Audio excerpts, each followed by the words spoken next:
Welcome to Kenton's videos. Enjoy the video. You start by preparing the unit, charge it or plug into power so an update cannot fail.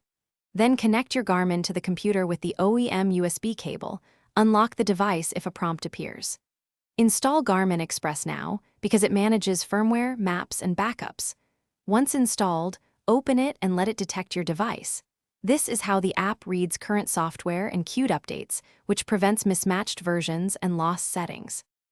Once your device appears in Garmin Express, click Check for updates so the program compares installed versions with Garmin servers.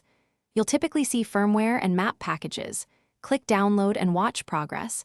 Map files can be gigabytes, so allow time. Make sure not to disconnect the cable. If prompted, accept license agreements and choose whether to preserve user data.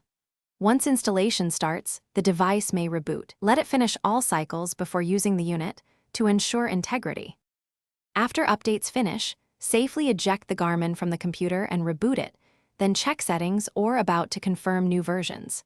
If something goes wrong, try simple fixes first. Use a different USB port or cable, reinstall Garmin Express, and retry the update.